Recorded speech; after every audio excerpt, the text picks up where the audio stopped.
Bayanul intisabi ila turuq. Bismillahirrahmanirrahim. Perkara ni saya sebutkan pada kuliah kita lah, seperti mana yang saya sebut pada tempoh hari. Ada beberapa tentang tarekat saya hanya sebut ketika suluk je. Jadi makluman tu susah nak keluar dan saya mengharapkan semua murid-murid dapat. Maksudnya baik yang suluk, baik yang tak suluk. Biar yang tak suluk. Kepala saya masuk ke semua dulu? Masuk semua. Jadi perkara ni empat kita dia kata masuk bab kita ni ialah bayanul intisab ila turuq. Maksudnya ini adalah satu bab pada menerangkan tentang macam mana seseorang tu ternisbah kepada mana-mana tarekat, macam mana dia tu boleh ternisbah kepada mana-mana tarekat. Itu ni bab dia. Dan ternisbah seseorang kepada mana-mana tarekat bukan bererti bila dia ternisbah je ke mana-mana tarekat dia boleh bawa tarekat tu, tak. Bila dia ternisbah je kepada mana-mana tarekat, dia apa yang dia cakap mewakili tarekat tu, tak. Jadi bayanul intisab bila turuq ni nak cakap macam mana orang tu boleh dikira anak murid atas jalan rahmah, bukan atas jalan irsyad, bukan. Atas jalan rahmah maksudnya atas jalan kasih sayang dan atas jalan ternisbah orang tu ngikut seseorang ulama tadi. Okey, boleh tak faham tak kat tu? Okey, jadi cara nak ternisbah tu ada 4 cara kat sini. Cara nak ternisbah tu ada 4 cara. Yang duduk sebelah pakcik Zahar.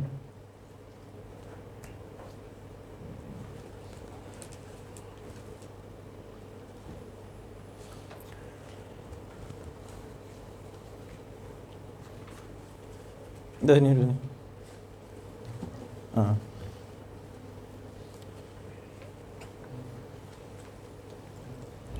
Baik, saya bacakan dulu. Wa amal intisab fa'lam anna al-akhdha wal intisab ila turuq wa ghairiha ala arba'ati aqsam. Dia kata adapun pengisbahan itu, dia kata maka hendaklah kau ketahui bahawa mengambil pengisbahan itu ataupun menisbahkan diri kepada mana-mana tarekat itu, dia tu terbahagi kepada 4 bahagi. Okey, bahagian yang pertama ialah akhdhul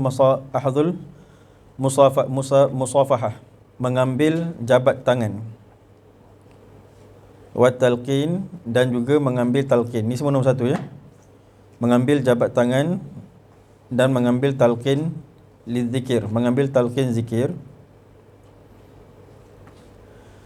dan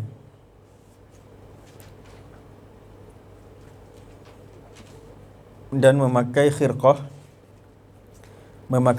Kejap lagi saya sebut khirqah tu apa. Ataupun tuan-tuan nak tulis memakai khirqah, lepas tu dalam kurungan khirqah tu jubah ataupun serban kepala ataupun selendang. Tu khirqah. Jubah, guru tu pakaikan jubah. Macam mana Abah Hanum pakaikan dekat siapa? Dekat Buya Hamka. Lepas tu apa tadi? Serban. Kemudian selendang. Itu namanya khirqah. Jadi selain daripada memakai khirqah, wal adabah litabarruk, dan juga mengambil suapan,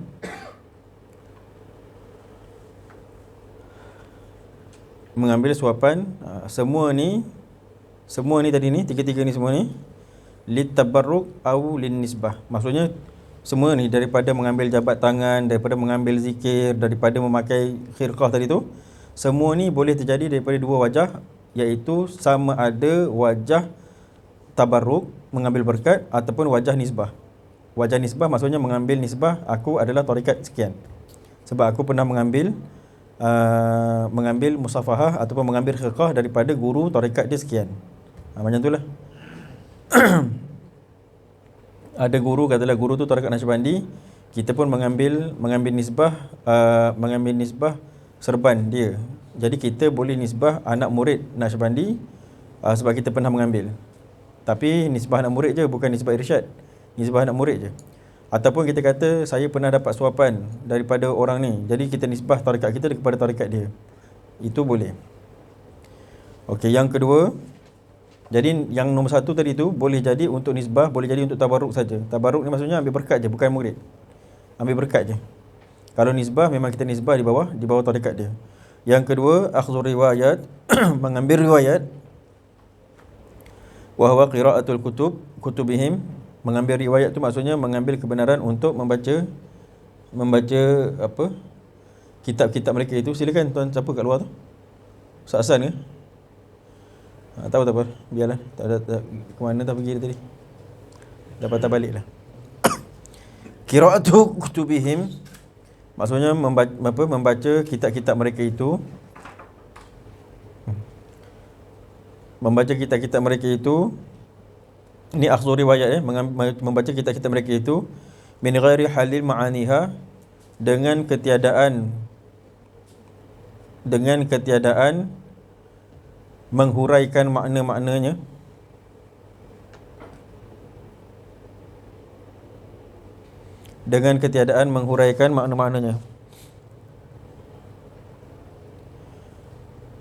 dan terkadang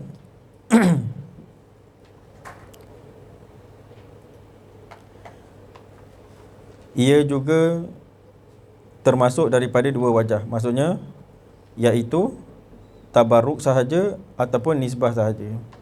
Dua wajah. Orang tu datang untuk mengambil jumpa ulama tu, kata dia nak mengambil izin untuk baca Minhajul Abidin, ataupun ambil izin untuk, dia kata dia nak buka pondok, dia kata dia nak baca kitab kitab Ihya, dia nak baca kitab Hikam, kan dia minta izin.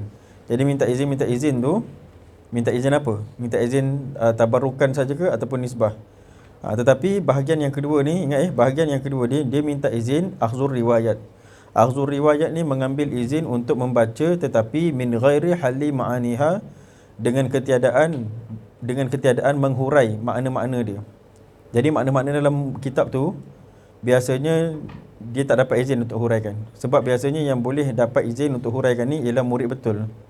Murid betul boleh dapat izin untuk hurai. Sebab macam mana nak hurai kalau tak dapat tempaan sebenar. Sebab ahli sufi percakapan dia pakai istilahat. Sama je fiqh pun pakai istilahat. Tapi kalau sekadar hukum tak apa, tapi kalau usul fikih kena pakai istilahat. Jadi kalau fiqh pun kita pakai istilahat, sufi lebih-lebih lagi. Jadi kalau sufi tu pakai istilahat yang lebih-lebih lagi dia perlu kepada tempat. Jadi sebab tu orang yang bukan murid sebenar dia tak boleh ambil ijazah untuk makna. Okay, kemudian jadi bahagian yang kedua ni mengambil akhzur riwayat, membaca kitab tadi kan, membaca kitab dengan ketiadaan menghurai makna-maknanya. Okey. Yang ketiga,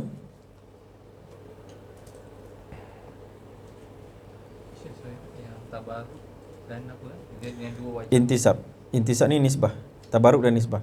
Jadi nombor satu dengan nombor dua tu, tabaruk boleh jadi tabaruk, boleh jadi nisbah. Kalau tabaruk sajalah, dia bukan kata aku murid orang tu. Macam Buya Hamka boleh je dia, kalau dia nak kata aku bukan tarekat tu. Sebab boleh jadi tabarukan, boleh jadi nisbah.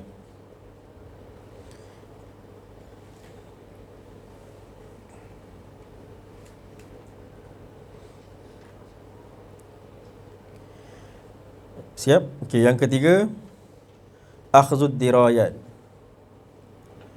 mengambil Daniel lah nama apa Daniel? Daniel cuba tengok dekat sini ada tak macam rak hitam plastik tepi tu. Ada sijil-sijil atas tu. Tepi ni je rasanya. Ada sijil atas tu. Atas sekali, bukan yang tu. Yang tu. Atas sekali tu ambil sijil tu. Ada berapa sijil? Bukan sijil yang dah bertulis. Sijil yang dah bertulis. Cuba tengok. Ada tak pakcik?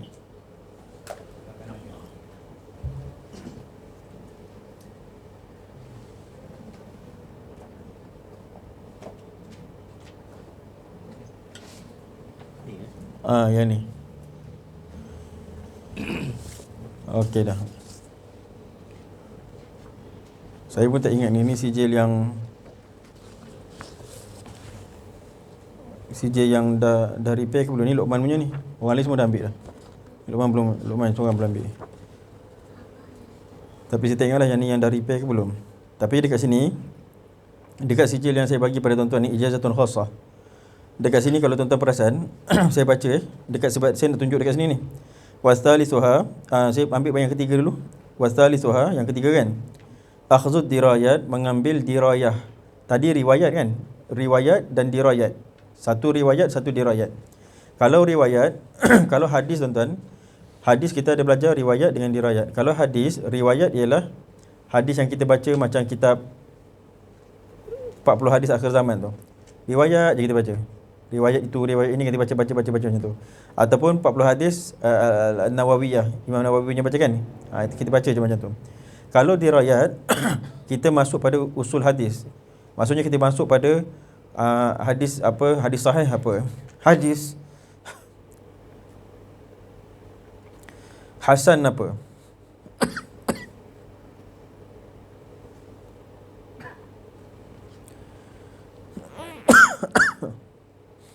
Hadis dhaif apa?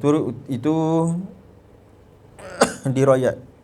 Jadi dirayat dia punya bahas pada usul, pada masalah-masalah. Jadi dalam tarekat sama. Riwayat ialah macam zikir, macam apa yang kita ambil daripada bacaan kitab Minhajul Abidin. Masalah miskin, masalah susah, masalah sakit, masalah ikhlas, masalah marah, masalah sabar. Itu semua masalah-masalah riwayat. Tapi kalau masalah dirayat, dirayat tu suluk. Dirayat tu suluk dengan ni, dengan dia punya apa, dengan usul dia yang macam ni yang macam dekat atas ni. Macam ni. Ini semua dirayat dia. Jadi sekarang bahagian yang ketiga ialah akhzud dirayat. Dia tu mengambil dirayat. Wa huwa halli kutubihim li idraki ma'aniha kadzalika faqat. Dia tu mengambil dirayat, maksudnya dia mengambil mengambil huraian untuk membaca kitab-kitab mereka itu. Jadi dia nak mengambil huraian mesti daripada orang suluk. Jadi guru tu, orang tu datang kepada guru tu, dia tak jadi murid pun. Dia datang, dia minta izin untuk baca kitab, katalah dia kata nak baca kitab hikam. Jadi guru tu cakap, kalau kau nak ijazah ni daripada aku, kau kena baca kitab ni sampai habis depan aku. Itu dirayat lah tu. Maksudnya dia kena baca kitab tu sampai guru tu cerita. Kalau sebut dalam masalah fana tu apa? Kalau disebut baqa tu apa? Kalau disebut alamul misal tu apa? Kalau dia kata apa? alam ajsam tu apa? Itu semua dia sebut. Jadi itu namanya secara dirayat. Kadzalika faqat. Dan juga yang ketiga ni sama ada dia datang tu mengambil dirayat tu secara tabarruk, tak jadi murid, ataupun linisbah. Jadi dua juga. Yang keempat, barulah yang betul-betul. Okay, yang keempat akhzut tadrib.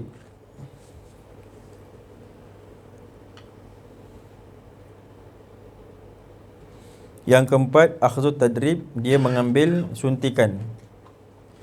Wa tahzib, dan dia mengambil pembersihan. Maksudnya apa? Ni bai'ah lah ni. Jadi dia kata yang keempat tu akhzut tadrib, mengambil suntikan, wa akhzut wa tahzib, dan mengambil mengambil penyucian, pembersihan. Wa tarkum fil khitmah, dan dia mengambil jalan tarkum ni maksudnya jalan menambah baik khidmat dia tu. Khidmat apa?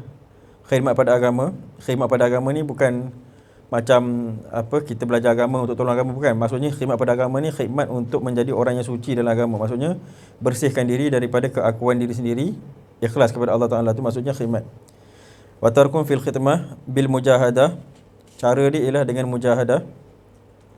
Mujahadah ni maksudnya bersungguh-sungguh dan susah payah. Maksud tu mujahadah.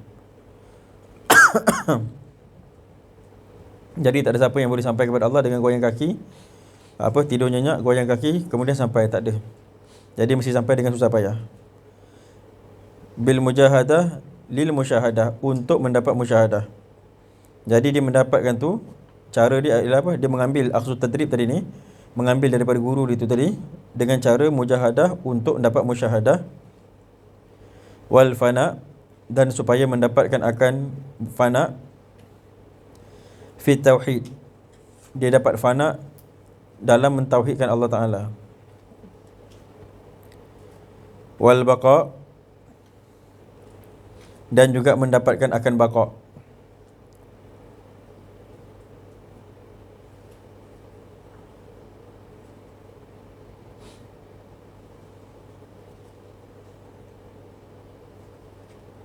Wahwa al-muradul aziz wujuduh. Dia kata inilah dia kehendak, inilah dia yang dikendaki pada masalah nisbah dengan tarekat ni. Inilah dia yang dikendaki yang paling aziz, maksudnya yang paling sempurna ataupun yang paling betul yang dikendaki, yang paling mulia, kehendak yang paling mulia ialah mengambil suntikan daripada guru tu maksud dia.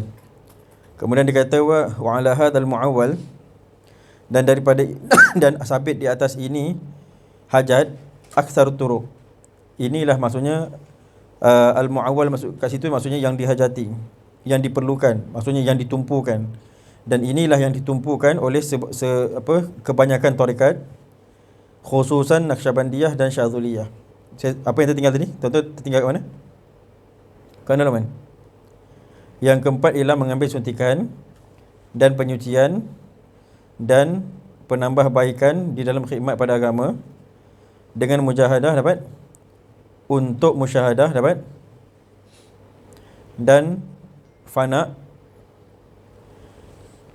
fi tauhid, fana di dalam tauhid Allah Taala, dan baqa dapat. Dan inilah dia kehendak yang paling tinggi. Itulah senang bahasa dia. Inilah dia kehendak yang paling tinggi adanya. Inilah dia kehendak yang paling tinggi adanya. Maksudnya kehendak yang paling tinggi ialah bagi murid yang menisbahkan diri kepada mana-mana tarekat, ini dia. Kemudian inilah dia yang dikehendaki oleh kebanyakan tarekat, khususnya Naqsyabandi dan Syadzuli. Khususnya Naqsyabandi dan Syadzuli.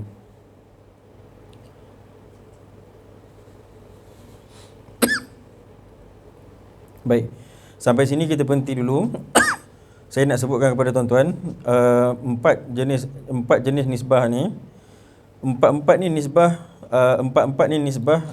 yang diamalkan oleh orang tarekat, tapi kebanyakan tarekat mengamalkan yang keempat.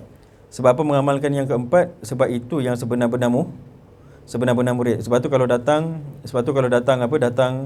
bersahaja, kalau orang datang nak mengambil bai'ah tu, kadang-kadang kita kena fikir dulu. Kalau tuan-tuan besok mengajar tarekat, katakan kalau jadi mursyid, kalau orang nak mengambil bai'ah, tengok dulu.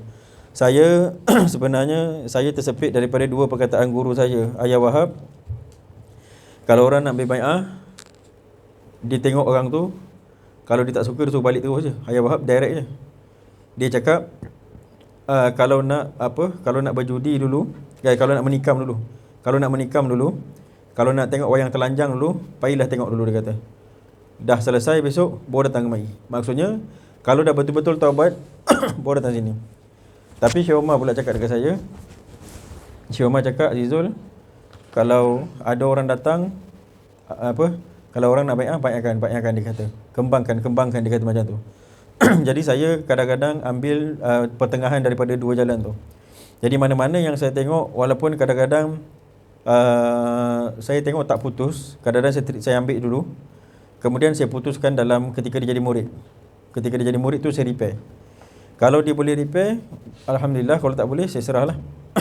Yang kedua, pada masalah Syekh Omar, yang kedua, kalau yang datang tu saya tengok memang langsung dia hanya kenal daripada mana-mana je. YouTube pun tak pernah tengok lagi, tak tahu lagi. Kalau dia datang, saya suruh balik dululah, suruh fikir-fikir dulu. Jadi saya ambil yang suruh fikir-fikir itu daripada perkataan Ayah Wahab, yang terima je tu daripada perkataan Syekh Omar. Syekh Omar suruh teruskan je. Jadi sebenarnya adabnya jangan terus terima murid. Adabnya jangan terus terima murid. Istimewa kalau murid tu dia tuan-tuan, murid ni bukan kira dia ahli maksiat ataupun tidak, sebab kita semua ahli maksiat. Tapi murid ni yang kita nak kita nak ukur ialah dia nak jalan ke tak nak jalan. Itu je. Maksudnya dia cinta ke tak cinta, dia nak jalan ke tak nak jalan. Dia kalau dia tak nak jalan, ini kalau kita tarik pun lagi teruk daripada lembu korban tu. Contoh saya nak sebutlah lembu korban, tuan-tuan tarik tak itu? Rasanya senang je kot kalau siapa yang apa, siapa yang pakai laluan tu memang senang je lah. Tapi kalau tidak, kita nak tarik dia tarik kita. Tersondol kita dekat atas jalan raya tu. Jadi nak tarik tu susah. Melainkan kalau tuan-tuan punya kekuatan tu cerita lain lah. Jadi murid ni tuan-tuan nak suruh dia fikir-fikir dulu ataupun tuan-tuan nak terima ialah dekat cinta. Dia cinta ke tidak? Dia nak ke tak jalan ni? Macam tu. Yang saya nak baca dekat sijil tuan-tuan ni supaya tuan-tuan tahu apa maksud ijazatul khassah ni. Ijazatul khassah sebab dekat di kalangan tuan-tuan ada yang saya bagi, bukan tuan-tuan, di kalangan orang yang datang ke Zawiyah ataupun yang dengan Ustaz Eka tiap hari dekat majlis sana kan. Saya bagi dekat situ ijazatun, situ tulis tu ijazatun saja. Ke ijazatun ammah? Saya tengok ijazatun saja kot. Ijazatun saja. Kalau yang ijazatun saja tu ijazatun ammah, dia hanya boleh beramal zikir saja. Tapi tapi dia bukan murid khusus sajalah. Tapi kalau yang tuan-tuan dapat yang macam ini ni, yang tulis ijazatun khassah. Tapi ijazatun khassah ni tuan-tuan nak kena faham apa maksud, apa yang ditulis, sebab saya tulis bahasa Arab ni. Saya bacakan dulu supaya tuan-tuan dengar ya. Ijazatun khassah, bermula ini itu adalah ijazah yang khas. Alhamdulillahilladzi ja'alal arwahi ajnadan mujannadah. Segala puji sabit bagi Allah Subhanahu wa taala yang telah menjadikan arwah itu ibarat barisan tentera. Arwah itu maksudnya roh. Roh tu ibarat barisan tentera yang bersusun. Ma ta'arafa minha talaf wa ma tanakara minha ikhtalaf. Barang yang mereka barang yang mereka itu saling mengenal di antara mereka, mereka akan iktilaf, mereka akan bersatu kasih mengasihi. Wa ma tanakara minha ikhtalaf. Barang mana di antara arwah tu rasa saling cakar-bercakar, dia tak ngam. Contohnya kita orang Islam bila berjumpa sayang. Sebenarnya arwah kita dah bersusun dulu dah. Suatu bila kita lahir sekarang kita ngam, kita Islam sama Islam. Sebenarnya dah susun dulu. Kenapa kita dengan orang kafir tak ngam? Sebab dekat dalam arwah lagi kita dah tak ngam. Itu sebabnya macam tu. Daripada orang Islam pula, daripada mana-mana orang ahli tarik sebenarnya dah ngam dekat atas. Itu sebabnya dekat sini kita jumpa balik. Jadi ini ma ta'arafa minha talaf wa ma tanakara minha ikhtalaf. Ini hadis Nabi ni. Nabi yang cakap al-arwah junudun mujannadah wa ma ta'arafa minha talaf wa ma tanakara minha ikhtalaf. Dan mereka saling ikhtilaf kalau tak sama-sama. Wassalatu wassalamu ala sayyidis al-khalaf wassalaf. Dan bermula selawat dan salam itu atas penghulu kita, iaitu penghulu ulama khalaf dan ulama salaf. Orang-orang khalaf dan orang-orang salaf. Sayyidina Muhammad bin Abdillah bermula Sayyidina Muhammad bin Abdillah, iaitu penghulu kita Muhammad bin Abdillah wa ala alihi wa sahbihi, dan juga sabit selawat itu kepada keluarganya dan sahabatnya ahli al-fadl wa syaraf, iaitu mereka itu adalah ahli, orang-orang yang mempunyai kelebihan dan mempunyai syaraf, mempunyai kemuliaan. wa alaman ittaba'ahum, dan di atas mereka juga mereka-mereka yang mengikuti para sahabat tadi bi ihsanin, dengan kebajikan, ila yaumis suknal ghuraf, hingga kepada hari yang sehingga kepada hari tempat tinggal, hingga kepada hari bilik tempat tinggal. Tahu tak bilik tempat tinggal apa? Kubur lah. Suknal ghuraf. Amma ba'du, adapun selepas daripada yang demikian itu, fayaqulu ahqaral wara, yang berkatalah oleh sekeji-keji makhluk, wa asgharu man yura, sekecil-kecil yang dilihat, wa akbaru man ishtara, sebesar-besar orang yang membuat jahat, iaitu azizul wahyu, iaitu Azizul Wahyu bin Abdul Ghani Ar-Raji rahmatil maulah, yang berharap kepada rahmat Tuhannya. Qad talaba minni, siapa yang cakap tu? Azizul Wahyu cakap. Apa kata Azizul Wahyu? Qad talaba minni al-murid, sesungguhnya telah menuntut kepada aku akan seorang murid, Luqman Hakim bin Azhar, iaitu Luqman Hakim bin Azhar. Ar-Raghib fil khair, iaitu orang yang yang raghib fil khair. Silakan Ustaz Hanafi ke ni? Duduk sebelah Tuan Haji Fazli. Selamat datang Ustaz Hanafi. Ar-raghib fil khair, iaitu orang yang bersungguh-sungguh ataupun minat, yang minat kepada kebajikan. As-salik, insya-Allah, mudah-mudahan dia itu tergolong daripada orang-orang yang salik. Ala tariqillah, atas jalan menuju kepada Allah. Wa tariq ahlillah, dan juga menuju kepada jalan ahli Allah. Ahlillah tu ahli Allah lah. Al-ijazat al-khassah, menuntut ia akan ijazah yang khas fi tariqati sufiyah, pada masalah tarikat sufiyah an-Naqsyabandiyah, iaitu tarikat Naqsyabandiyah, riwayatan wa dirayatan. Ini yang saya nak tuan-tuan highlight perkataan saya kat situ. Riwayatan wa dirayatan. Riwayatan macam yang kita baca tadi. Dirayatan maksud daripada usul macam dekat atas ni, dan juga yang tuan-tuan ambil daripada suluk. Suluk tu dirayatan. Sebab orang yang mengambil Naqsyabandi bukan semua dapat suluk. Jadi kalau yang dapat suluk tu dapat dirayah. Jadi yang diberi ijazah kepada tuan-tuan itu adalah riwayatan wa dirayatan. Jadi maksudnya bukan riwayat saja. Riwayatan wa dirayatan ma'a halli istilahiha. Ni pun sama juga macam ni saya sebut tadi. Jadi ma'a halli istilahiha, ijazah tu ialah apabila tuan-tuan menyebut tentang tarikat-tarikat Naqsyabandi, bukan. Ketika tuan-tuan mengajar tarikat Naqsyabandi itu, tuan-tuan mempunyai ijazah ketika nak menghurai dia punya istilah dalam tarikat tu. Bila disebut apa? Bila disebut, ataupun kadang-kadang dalam Faridatul Faraid pun ada. Kalau tuan-tuan tengok yang baru ni yang jadi kes, yang disebut bermula Muhammad itu laut yang luas dan Allah tu setitik daripada laut tu. Itu istilah. Muhammad tu laut yang luas, Allah setitik. Kan dah macam terbalik. Sepatutnya Allah yang laut, Muhammad tu setitik kan. Tapi itu nama dia istilah. Jadi bila kita dengar perkataan tu, perlu kita kembali kepada orang yang sebut tu. Jadi baru kita dapatkan dia punya maksud daripada perkataan dia tu. Sama juga macam ulama pondok selalu cakap, kalau pandai fiqh tak payah sembahyang. Kalau pandai fiqh tak payah sembahyang. Jadi istilah tu macam mana? Adakah bila pandai fiqh tinggal sembahyang ke maksud dia? Maksud dia ialah bila pandai fiqh sembahyang tak susah. Ada masalah macam ni, pindah masalah macam ni. Ada masalah macam ni, pindah masalah macam ni. Sebab faqih. Jadi perkataan tu istilah. Jadi kalau fiqh pun ada istilah, akidah ada istilah, tasawuf lebih lagi. Sebab fiqh masalah zahir, usuluddin pada masalah zahir juga, walaupun pintu hujung dia adalah pintu mukasyafah usuluddin, tapi pintu mukasyafah tu tak akan terbuka bagi orang yang mengaji usuluddin tapi tak ada tasawuf. Jadi kalaulah benda zahir perlu kepada kalaulah benda zahir yang ada istilah perlu kepada syarah, benda zahir je, benda ringan je. Apa lagi benda perasaan? Lagi perlu istilah, sebab benda tasawuf adalah benda perasaan. Jadi sebab tu disebut dekat sini ma'ahalli istilahiha, berserta dengan menghuraikan segala istilah-istilahnya, wa fi sulukiha al-khassah, dan juga mendapat keizinan untuk masuk suluk. Caranya sulukiha tu kembali kepada Naqsyabandiyah ya. Jadi suluk tarikat Naqsyabandi al-khassah yang tertentu. Sebab suluk tarikat semua tarikat ada suluk. Kalau tarikat dan Darawiyah dia tak ada khalwat tapi dipanggil suluk juga. Suluk kami cara begini. Suluk kami cara makan macam ni. Suluk kami cara berzikir banyak macam ni. Jadi suluk di sisi Naqsyabandi khalwat. Naqsyabandi kita lah Naqsyabandi Khalidi. Kalau Naqsyabandi Mujaddidi ada yang tak ada. Jadi sebutnya sulukiha al-khassah, suluk Naqsyabandi yang tertentu li ahli mujahadah, bagi orang-orang yang betul-betul bersungguh-sungguh dalam tarikat tu. Sebab kadang-kadang masuk tarikat tapi tak bersungguh-sungguh, tak suluk lah.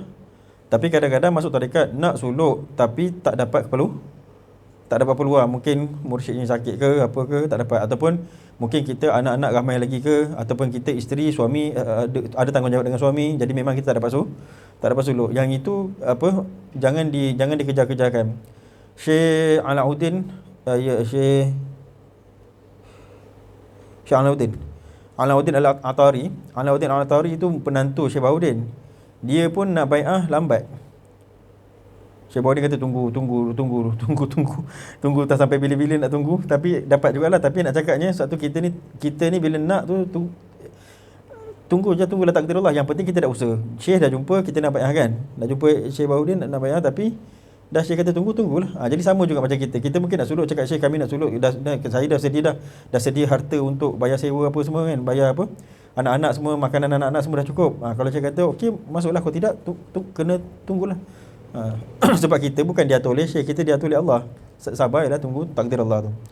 Jadi dia kata li ahli mujahadah, bagi orang yang bersungguh-sungguh nak bersuluk, qad ajaztul murid al-madhkur, sesungguhnya telah mengijazahkan oleh aku akan murid yang tersebut itu ijazatan khassah kama ajazani bizalika Syekh Umar, seperti ijazah yang khas seperti mana telah mengijazahkan akan daku dengan yang demikian itu akan oleh syekhku iaitu Syekh Umar As-Saifi Al-Khalidi An-Naqshbandi bin Syekh Musana As-Saifi min arbabil kasyaful fuyudat, dan bermula ia itu setengah daripada orang-orang yang kasyaf dan mempunyai limpahan. Walam yajuz lil murid, ini nak kena tengok juga, walam yajuz lil murid al-madhkur, maka tiada boleh bagi murid yang tertentu tadi an yursyidal qaum, tak boleh menjadi mursyid kepada kaum qabla an yukmil taubah, sebelum dia menyempurnakan taubah, wal alim dan ilmu, wal amal dan juga amal. Maksudnya amal tu dalam suluk lah, wal amal ala sulukit sadat Naqsyabandiyah. Maksudnya setelah dia selesaikan taubat dia, sebab tu taubat tu nak kena putus. Maksudnya kalau kita taubat betul lah ni. Taubat, lepas tu ilmu. Lepas ilmu, lepas tu amal. Amal yang dikendaki dekat sini suluk. Maksudnya orang tu kalau dia tak suluk, tak boleh nak ngajar. Macam mana nak ngajar kat orang? Jadi suluk dulu. Ni daripada dalam kita lah Naqsyabandi Khalidi. Ni saya nak kenalkan juga Ustaz Nafi ni. Ustaz Nafi ni khalifah Tuan Syekh Haji Johar ya. Tuan Syekh Haji Johar tu dia dengan Syekh Umar, dengan guru saya, adik-beradik seguru. Kan? Macam tu. Ni saya nak kenalkan je lah. Jadi macam tu lah sampai bila dah suluk sampai dapat khalifah tu.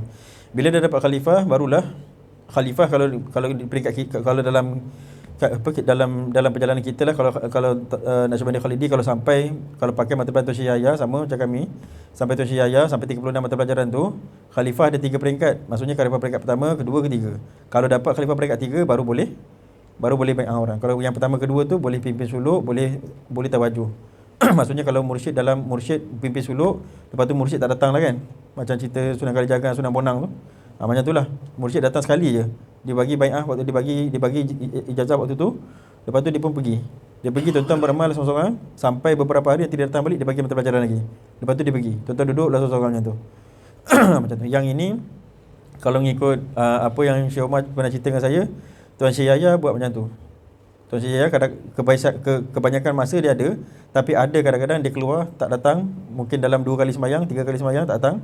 Lepas tu nanti dia datang malam, ataupun satu hari tak datang, besok datang. Macam itulah. Jadi yang jaga tu ialah khalifah tu lah. Khalifah peringkat pertama, peringkat kedua tu lah. Jadi walam yajuz lil murid al-madhkur an yurshidal qaum qabla an yukmil at-taubah wal ilm wal amal ala suluki sadatil Naqsyabandiyah tahta syirafi, di atas penjagaanku, hatta adintuhu bil irsyad, sehingga aku mengijazahkan dia dengan irsyad. Irsyad tu maksudnya tuan-tuan akan dapat satu ijazah lagi. Macam ni kan ijazah khassah kan. Ada satu ijazah lagi nama dia ijazatul irsyad. Ijazatul irsyad tu ijazah untuk jadi mursyid lah. Maksudnya boleh khalifah peringkat ketiga. Maksudnya dah boleh mengajar. Boleh mengajar tarekat Naqsyabandiyah. Kama ajazani bidzalika aidan, seperti yang telah mengijazahkan akan daku juga bidzalika dengan yang demikian itu ialah Syekh Umar, juga Syekh Umar wa awsal murid madhkur, dan aku mewasiatkan akan murid yang tersebut itu bitaqwa, dengan takwa. Fa innaha sababul aqwa, sebab yang demikian itu adalah sebab yang paling kuat. Wa alla yansani min salihi da'watihi, dan bahawa janganlah iaitu melupakan aku dalam doa-doanya yang baik, fi khalwatihi wa jalwatihi, ketika dia berada di dalam khalwatnya dan juga ketika dia berada di luar khalwatnya.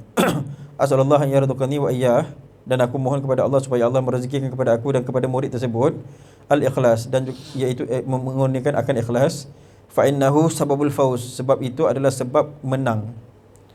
Nak menang nak kena kosong, hati nak kena kosong. Himpunkan segala pengenalan dalam hati sanubari, buang segala pengenalan dalam hati sanubari, ingat hanya Allah, ikhlas. Jadi itu saja yang sebab untuk kita menang fid darain, pada dua negeri. Sallallahu alaihi wasallam ala sayyidina Muhammadin wa ala alihi washabihi wasallam, amin. Jadi tujuan saya baca ni supaya tuan-tuan tahu, tujuan saya baca ni supaya tuan-tuan tahu apa yang berada dalam tuan-tuan punya sijil tu.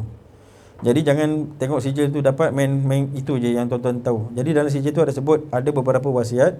Lepas tu ada beberapa isi yang tuan-tuan nak tahu. Ijazah ni ijazah riwayat dan dirayat. Lepas tu boleh mengamalkan segala aurat Naqsyabandi. Aurat ni maksudnya wirid-wirid Naqsyabandi, sama ada yang zahirnya ataupun yang khafinya, yang jiharnya ataupun yang khafinya.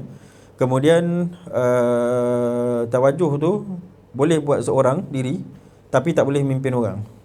Sebab yang memimpin tu bacaan dia lain, tak sama dengan orang yang duduk tu tak sama. Yang memimpin tu bacaan dia lain. Jadi tawajuh tu kalau nak buat sendiri boleh, bagi tak kena tahulah Yang Syekh baca tu berapa ribu, Qul Allah tu berapa ribu, Al-Fatihah tu berapa, Alam Nashrah tu berapa. Boleh buat sendiri, nak buat sendiri semua boleh. Suluk mata pelajaran yang dah dapat semua boleh buat. Tetapi tidak boleh apa? Tidak boleh memimpin orang. Tidak boleh memimpin orang. Kalau mimpin tawajuh, kalau khalifah peringkat pertama, khalifah peringkat kedua, kalau ada majlis untuk pimpin tawajuh, boleh pimpin tawajuh. Tapi dengan syarat yang dalam tawajuh tu semuanya orang-orang Naqsyabandi. Daripada mana kita dapat tertib tu? Tertib tu daripada hadis Nabi sallallahu alaihi wasallam. Nabi cakap hal rajulun gharibun. Nabi kata ada tak orang-orang lain dalam ni? Nabi kata. Sahabat cakap tak ada.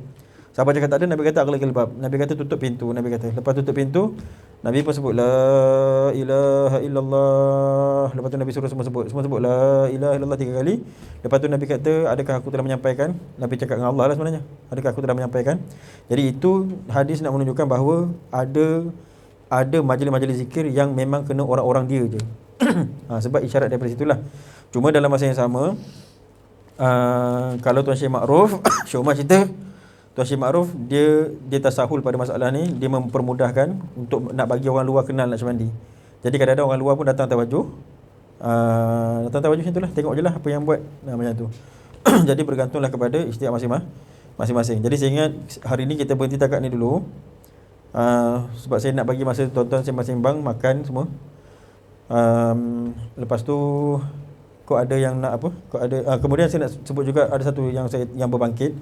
Tujuan juga sebenarnya saya beritahu kepada ni empat nisbah ni kepada tuan-tuan, supaya tuan-tuan bila orang tanya, tuan-tuan ambil tarekat ke? Ya, ambil. Nanti orang cakap tarekat tu apa? Macam mana tuan-tuan nak jawab? Lepas tu tuan-tuan ambil bai'ah ke? Bai'ah tu apa? Macam mana tuan-tuan nak jawab? Baik, sekarang saya nak sebut tentang bai'ah dengan rabithah dulu. Yang pertama rabithah. Rabithah ni ialah rabithah tu maksud dia pertawutan.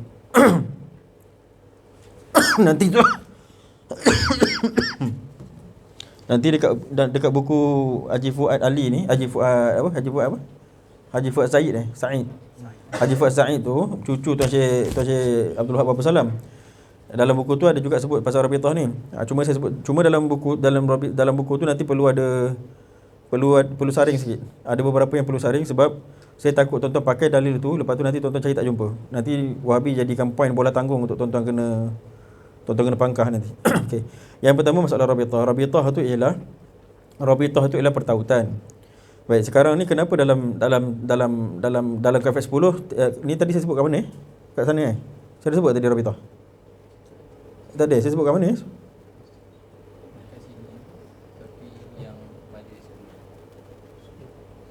Dekat mana? Tadi. Sujud tadi. Saya sebut kat mana? Nur Iman kot. Nur Iman saya rasa. Dekat sini ada tak? Ni Encik Rozan pernah dengar tak saya sebut ni? Belum lagi kot kan? Pakcik Johari ada saya sebut? Tak ada kan? Saya sebut lah. Saya rasa dekat Nur Iman kot saya sebut. Rabithah maksudnya kita kan dalam kafet 10 tu kan sampai nombor 7 kita kata apa? Memandang rabithah kan? Memandang rabithah tu sebenarnya kalau dalam kitab ni lagi dahsyat dia sebut takhayyul wajhul syekh. Takhayyul tu maksudnya kita khayalkan wajah syekh. Terang dia sebut. Kenapa dia kata takhayyul, menghayalkan wajah syekh? Menghayalkan wajah syekh tu maksudnya kita memandang wajah guru tu sebenarnya ialah masalah rabithah lah. Jadi apa maksud dia? Masalah rabithah, bayangkan apa masalah rabithah? Masalah rabithah ni adalah masalah cinta. Sebenarnya bukan disuruh kita bayangkan wajah guru, tak. Tapi bagi murid yang benar, dia mesti ada cinta. Orang yang ada cinta mesti dia terbayang. Jadi bila dikatakan dalam kaifiat tu disuruh untuk bayangkan wajah guru, ialah supaya murid tu dapat saring diri dia sendiri. Dia sampai ke tak sampai untuk cinta kepada guru. Kalau tak sampai, dia mesti keluar daripada guru ni, pergi cari guru yang lah kena. Sebab dia mencari mursyid tu wajib. Talabus syekh wajib ala kulli murid walau kana min akabiril ulama. Menuntut seorang syekh itu wajib bagi seorang murid, walaupun si murid tu sebesar-besar ulama, wajib jadi. Jadi kalau dia tak mampu untuk cinta guru dia kena usaha dulu untuk cinta. Kalau tak boleh, kena pindah. Cari guru mana yang dicinta, sebab itulah mursyid dia. Macam tu. Jadi mursyid ni mesti orang yang kita cintai. Jadi oleh kerana cinta tadi, nak pakai untuk apa cinta ni? Okey, sekarang kita dah habis pada masalah rabithah. Rabithah tu dia kata memandang wajah guru tu sebenarnya bukan sebab memandang, tapi dia punya bahas dia ialah pada masalah cinta. Sebab kalau cinta mesti terbayang. Dan saya rasa tak perlu untuk saya panjangkan ibarat ni, sebab tuan-tuan saya selalu bawa ibarat musang berjanggut, madu 3, tuan-tuan ingat kan? Dan walaupun itu daripada filem, tapi benda tu adalah benda yang berlaku pada kepada kita. Bila kita sayang kepada orang, mesti kita terbayang. Betul tak? Kan? Jadi samalah. Jadi sebab tu cinta yang paling utama cinta pada guru lah. Sebab tu terbayang guru tu. Jadi terbayang guru tu guna untuk cinta. Jadi cinta ni untuk apa? Untuk jadi sungguh-sungguh. Jadi sungguh-sungguh tu nama apa? Sungguh-sungguh tu lah nama dia bai'ah. Sungguh-sungguh tu lah nama dia bai'ah. Itu sebabnya kenapa kena bai'ah. Kalau orang tanya bai'ah tu apa? Bai'ah tu ialah janji setia. Bai'ah tu maksudnya janji setia. Kemudian kalau ditanya orang lagi, orang cakap, kenapa nak kena janji setia pula? Kan dah masuk Islam, dah taat dengan Nabi kan? Kenapa nak janji setia? Jawapan dia, Nabi pun buat bai'ah. Ketika nak pergi perang, Nabi ambil bai'ah. Siapa nak bai'ah untuk pergi perang? Apa maksud dia? Sebenarnya tak payah bai'ah sebab semua dah jadi orang Islam. Apa nak bai'ah lagi, nak janji setia? Sebab bila dah jadi orang Islam, perang habis-habisan. Tapi Nabi tetap ambil bai'ah. Jadi bai'ah tu memang sunnah Rasulullah, memang sunnah dalam agama kita. Jadi kalaulah hanya untuk perang pun, perang kena ambil bai'ah untuk janji setia, apalagi perang yang paling besar, perang nafsu, lagi kena bai'ah. Jadi maksudnya ketika kita nak pergi perang nafsu tu, perlu pada janji setia untuk taat kepada guru, untuk ditempa, dan benda tu takkan boleh janji setia melainkan dengan cinta. Jadi bai'ah memang kait rapat dengan Rabitah. Jadi kalau orang tanya besok bai'ah tu apa? Bai'ah tu bukan talqin zikir tau tuan-tuan. Bai'ah tu bukan talqin zikir. Boleh jadi bai'ah, budak tu tak dapat pun talqin zikir tapi jazbah. Sebab bai'ah tu yang sebenarnya, bai'ah tu yang cinta tu, yang Rabitah tu, yang sebenarnya menaikkan seorang murid. Lepas tu baru zikir. Kalau zikir berjuta-juta, tak cinta, tak jadi. Jadi sebenarnya cinta tu. Jadi bai'ah tu yang penting sebelum daripada zikir. Jadi dua perkara tadi tu, yang saya sebutkan perkara ini supaya tuan-tuan tahu, nisbah salah satu daripada tempat tuju dia ialah bai'ah tu lah, jadi murid sebenar tadi, yang nombor 4. Kan nisbah ada 4 tadi kan? Jadi yang nombor 4 tu adalah nisbah yang sebenar. Dia kata itulah yang banyak dipakai oleh Syazuli dan Naqsyabandi. Dan kebanyakan tarekat macam tu dia kata. Jadi yang dikenaki dengan yang keempat tu ialah bai'ah. Bai'ah tu untuk apa? Untuk merealisasikan Rabitah tadi. Jadi kita nak menuju kepada Allah mesti ada Rabitah. Yang Toha selalu baca tu, ya ayyuhallazina amanu taqullaha wabtaghu ilaihi wasilah, kan? Wajahidu fi sabilihi la'allakum tuflihun. Ya ayyuhallazina amanu, wahai orang-orang yang beriman, hendaklah kau bersungguh-sungguh ya ayyuhallazina amanu taqullaha wabtaghu ilaihi wasilah. Wahai orang yang beriman, hendaklah kau bertakwa kepada Allah. Tapi macam mana? Wabtaghu, hendaklah kau datang mengambil ilaihi, menuju kepada takwa tadi tu pakai wasilah. Jadi memang perlu kepada wasilah. Cuma yang lagi akan datang saya rasa takat tu dululah. Yang lagi yang atas, yang lebih sikit pada ni saya rasa nanti belum perlu lagi. Kemudian nanti saya akan sebutlah. Jadi kalau orang tanya besok tarekat tu apa, tuan-tuan refer balik apa yang nota yang tuan-tuan dah tulis ni. Lepas tu kalau orang tanya pasal bai'ah, orang tanya pasal Rabitah, itu cara dia. Kalau orang cakap apa syirik, membayang-bayangkan guru ni, tuan-tuan kena buka balik maksud membayangkan guru tu. Satu saya kata istilah. Bila ulama tu cakap dalam kitab dia membayangkan wajah guru, itu istilah. Apa maksud membayangkan? Takkanlah bila nak zikir bayangkan, bila nak zikir bayangkan. Kalau bila nak zikir baru nak bayangkan, berarti budak tu bukan murid. Kalau bila nak zikir baru nak bayangkan. Sebab kalau kita dengan guru kalau kita dah mula jatuh cinta tu, memang terbayang je. Satu saya kata orang yang boleh masuk muraqabah orang yang boleh masuk dalam muraqabah, nak duduk dalam muraqabah cerita lain. Masuk dalam muraqabah, nak masuk muraqabah dalam masa 5 saat, orang yang kaifat 10 tu cair. Kalau kaifat 10 tu tak cair, macam mana tuan-tuan nak masuk? Kaifat 10 tu tuan-tuan baru tengah nak buat. Bila tuan-tuan baru nak buat, maksudnya tuan-tuan waktu tu baru nak ingat tu guru. Sebelum ni tak ingat. Itu yang bila tuan-tuan nak masuk kaifat 10 pun tuan-tuan masuk 3 minit. Lepas tu nak masuk hukuk qalbi. Lepas masuk hukuk qalbi baru masuk muraqabah. Nampak tak? Jadi sebenarnya satu yang saya cakap tu bukannya berarti bila yang dalam suluk itu. Abang Saiful tak pindah lagi? Tak edit ke apa? Jadi bukannya maksud saya itu. Maksudnya kalau tuan-tuan masuk suluk tu, dia kata apa? Dia kata kapas 10, tuan-tuan pun ambil kapas 10 tu, waktu nak buat tuan-tuan pegang kertas tu. Lepas tu bila nak buat copy, tuan-tuan pun ambil file tuan-tuan pegang kertas tu. Lepas tu nak buat tu bukan itu. Maksudnya tuan-tuan nak kena upgrade dah. Macam mana dulu tuan-tuan waktu mula-mula nak jalan kan mak pegang dulu. Takkan kita tiap hari nak jalan mak kena pegang dulu. Tatih macam tu. Kan sampai sekarang tetap payah dah berlari dah kita kan. Jadi macam tu juga waktu tu. Waktu tuan-tuan mula-mula masuk suluk, ya, tuan-tuan pegang sampai tuan-tuan punya dalam kelambu tuan-tuan pun ada lampu kecil sebab nak tengok murakabah kan. Ada lampu kecil nak tengok murakabah macam mana nak baca. Lepas dah tengok dah baca semua tutup lampu. Tapi bila dah lama-lama suluk, takkan sampai bila tuan-tuan nak tengok lampu tu? Faham tak saya sebut? Jadi nak sebutnya kaifiat 10 tu kena cair. Jadi maksud bila orang tanya pasal bayangkan wajah guru, kena explain lah. Bagi tahu pada dia bayangkan wajah guru ni istilahat. Takhayyul fi wajhi syekh ni nama dia istilahat. Istilahat ni perlu kepada bayan. Perlu pada bayan maksudnya perlu pada penerangan. Jadi tuan-tuan kena cakap lah maksud daripada bayang itu ialah orang tu mesti memiliki cinta. Dia cinta tu yang sebenarnya. Jadi guru pula tak boleh pula kecil hati, oh orang ni tak cinta saya lah, tak boleh lah kecil hati. Maksudnya orang tu kena keluar cari guru yang lain lah. Macam tu. Sebab guru bukannya nak banyak murid, bukan. Dia siapa datang dia pimpin je, itu je lah. Siapa boleh keluar lah. Macam tu. Ataupun mungkin kau dah alim, dah mungkin dapat guru yang lebih. Nanti dalam kitab kita ni pun nanti dia akan sebut pasal apa yang berlaku apabila bertemu dua mursyid. Contohnya Nabi Musa dengan Nabi Muhammad. Dua mursyid. Nabi Musa mursyid, Nabi Muhammad mursyid. Macam mana nak buat?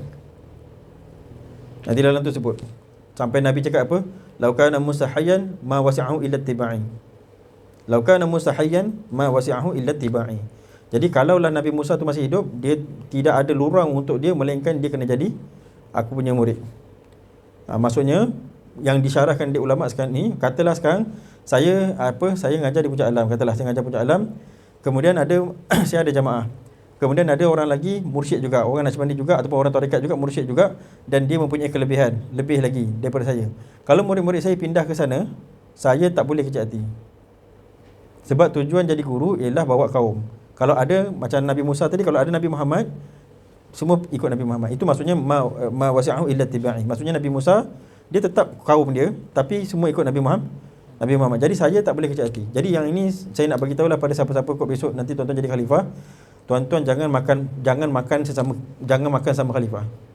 Jangan makan sama khalifah, lepas tu bila murid lari jangan rasa apa-apa. Sebab kita hanya ini bukan agama kita, tuan-tuan tarekat Naqsybandi, ini Nabi punya. Kita ni orang bawahan je sebenarnya. Kalau kita dapat nampak benda tu, tak adalah kita rasa macam kenapa murid aku lari kan, macam tu. Jadi perlu ada kepada tuan-tuan. Jadi kalau tuan-tuan dapat faham yang saya sebut tadi tu, insya-Allah kalau tuan-tuan jadi murid yang baik, kalau tuan-tuan jadi guru juga guru yang baik. Wallahu subhanahu wa ta'ala alam. Kita berhenti takat ni dulu. Saya pun nak sembang dengan tamu kita, Ustaz Hanafi kan? Ustaz Hanafi. Ustaz Hanafi, dan tuan-tuan pun boleh sembang-sembang juga lah, nak kenal dengan Ustaz Hanafi pun boleh. Yang dekat-dekat, lepas tu ambil makanan, nanti bawa, ada makanan ada kan kat luar.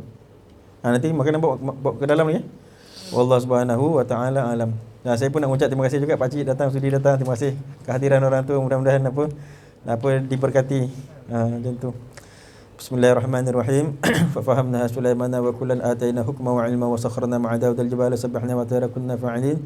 Ya Hayyu Ya Qayyum Ya Rabb Musa wa Harun Ya Rabb Ibrahim Ya Rabb Muhammadin sallallahu alaihi wasallam, akrimna ya Allah bil fahmi warzuqna al-ilma wal hikmata wal aqla bi rahmatika ya akramal akramin wa ya arhamar rahimin. Mudah-mudahan berkat majlis yang kita adakan ini diampunkan dosa semua orang yang hadir, memudahkan segala urusan, ditunaikan segala hajat, diberi berkat kepada orang yang hadir, diberi berkat kepada yang tidak hadir, diberi berkat kepada ini zawiyah, diberi berkat kepada isi ini zawiyah, dan diberi berkat kepada seluruh orang yang tinggal sebajiran kepada ini zawiyah, dan diberi berkat juga kepada kita semua yang hadir, diri kita, harta kita dan seluruh keturunan kita, anak susuan kita dan seluruh orang yang tinggal sebab kepada keluarga kita. Mana-mana yang sakit di antara kami sembuhkanlah, mana yang susah senangkanlah, mana yang sempit lapangkanlah, himpunkanlah kami dalam kasih sayang, matikanlah kami dalam husnul khatimah, bangkitkanlah kami bersama Nabi kami Muhammad sallallahu alaihi wasallam, dan mudah-mudahan kita semua dihimpun ke dalam syurga. Mudah-mudahan kita semua dihimpun ke dalam syurga, dan mudah-mudahan kita semua dihimpun ke dalam syurga. Dan makbulkanlah juga kiranya ya Allah segala permintaan aku yang telah beradat, aku mohonkan pada setiap akhir majlisku. Wa sallallahu ala sayyidina Muhammadin wa ala alihi wa sahbihi wa barakatuh. Subhana rabbika rabbil izzati amma yasifun. Wa salamun alal mursalin alhamdulillahi rabbil alamin. Taqabbalallahu minkum wal afu ala itali. Saya mohon maaf atas keterlanjuran waktu ataupun ketercepapan waktu kan.